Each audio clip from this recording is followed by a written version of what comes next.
Crops are an important part of Minecraft, so using mods is sometimes good, in this case a small mechanic in which a large fruit is rarely generated, a mechanic that I saw in Stardew Valley. A game focused on the farm which seems unintrusive and very striking to me. These can be chopped with any tool, giving us the entire block, which has the property of looking like a whole block, but which can be traversed as a transparent block. However, the correct tool for collecting it is the hoe, releasing large amounts of food in a few blocks. It is true that it breaks blocks of earth, but it may or may not compensate. This not only works with carrots, but also with potatoes, beets, and nether warts. The farmer villager also receives a new exchange, a hat that allows us to increase the probability of this event occurring, or rather than increasing, it seems to force its growth. So staying AFK in your garden can restart you with large amounts of food upon your return to the computer. Speaking of hats, perhaps having the same hats as the villagers is something that catches your attention, and if it is with simple manufacturing methods, much better. Yes, they are of no use. It is not that they give you cheaper exchanges or anything like that. It is a mod that simply adds this cosmetic section that accompanies the villagers and nothing else, so I recommend using another mod such as the Curios API or Cosmetic Armor to have them in extra spaces and not taking the place of the helmet. Continuing with the villagers, a new exchange is added, in which depending on the profession of the villager we can find boxes that contain different types of animals. It is not that we can create the basket to collect animals. It is simply the exchange of an animal for emeralds. Don't expect broken mechanics along the lines of vanilla. These boxes can then be placed on the ground inside your pens to release baby animals. This can come in handy if it is difficult to find animals where you built your house, or you simply want to have a lot of animals in a short time. It's an interesting mechanic and little more. From the villagers we move to their villages. In vanilla, these are very simple and monotonous at this point, in which we know the game from head to toe, so a visual improvement to the villages that we already know is good, with new improved designs to look fresh for veteran players. However, it doesn't end there. It adds new villages in different biomes, so the surprise factor can still be acquired with this mod. With villages designed to fit the biome in which they spawn, giving you a feeling like the first time you came across a village in vanilla. Of course, in terms of utility, they are still villages, so don't expect to find anything outside of place. Villagers, golems, cows, pigs, and cats will be its only inhabitants.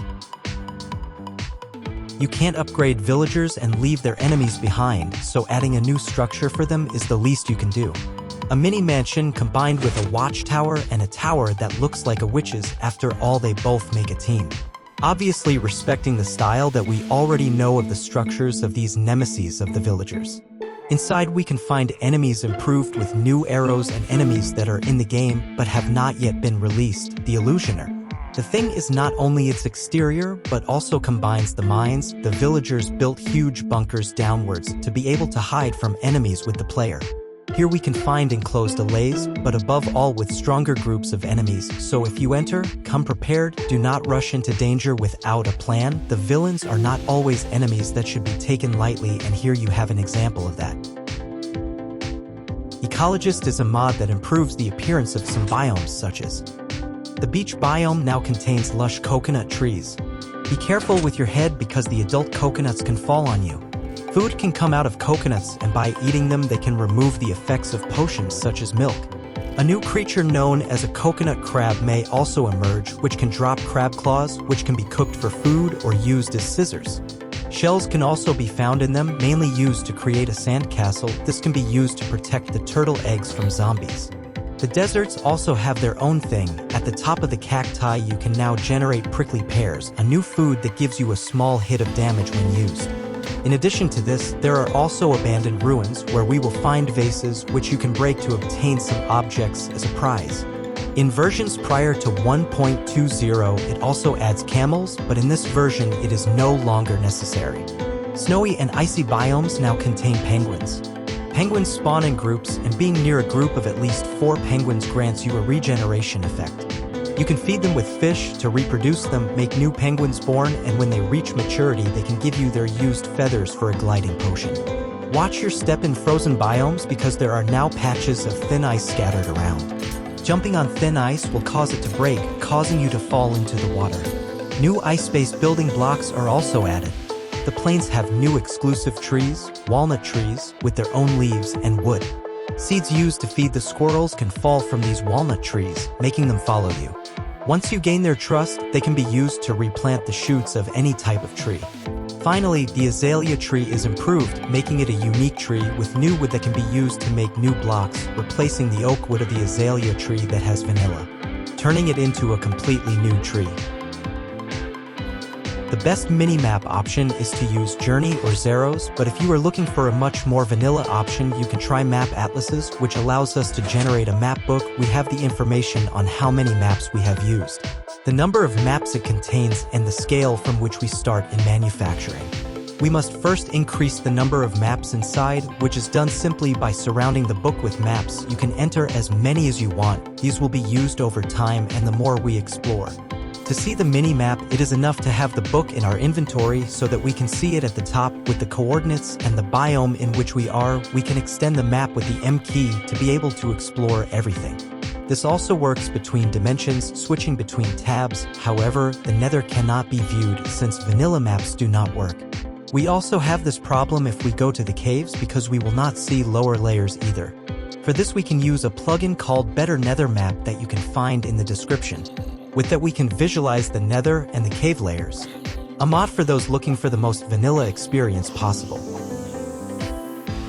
Another visual mod could be to be able to visualize our character by lowering our view a little. We can see how the hands and tools move more naturally on the screen since our character is no longer hidden in the first person. It is an extremely immersive sensation as if we are really moving a character and not floating hands. I must say that it is a strange sensation when it bites and builds under our feet. We lose vision that we had before, but I think it is something that we can easily get used to with time of use. Where it wins points is in transportation, whether moving on foot or with vehicles like the boat, seeing our character sitting inside. Although it is true that the man does not row, he lets everything be done automatically. A mod to have a very immersive experience. To feel like we have new enemies, there is Creeper Overhaul, a mod that adds many variants of creepers to the game, creepers that seek to be adapted to the biome in which they are generated, camouflaging much better with the environment. If the creepers are already expert surprise attack ninjas appearing out of nowhere and exploding in our back, scaring us and blowing up parts of our house in the process, now imagine creepers that you may not see even when they are in front of you, just by not paying attention to everything that surrounds you. You can now do all the anger you want when you explode with them. I must say that they mostly explode, but some cases they attack you directly like a zombie. All or most of them drop gunpowder like their vanilla version, but in some, another object is added, such as wood or mushrooms in certain cases.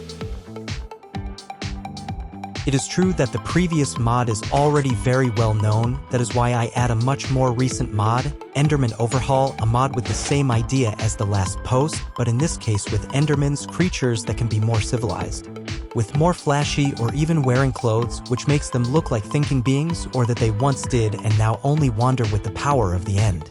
There are other cases in which they seek to be cuter, with small sizes and showing off with colorful objects.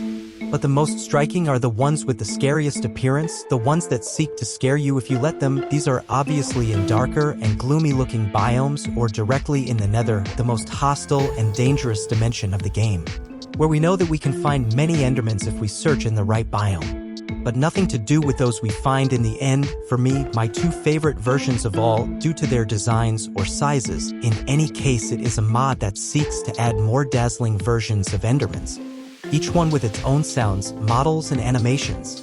In this case, it adds new objects that can be left behind when eliminated, such as capes that we can use for protection or aesthetic purposes, a weapon and shield imbued with the power of teleportation.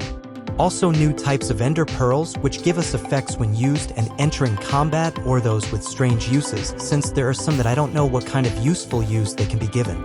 The best, without a doubt, is the one that allows us to generate an Enderman that helps us in combat.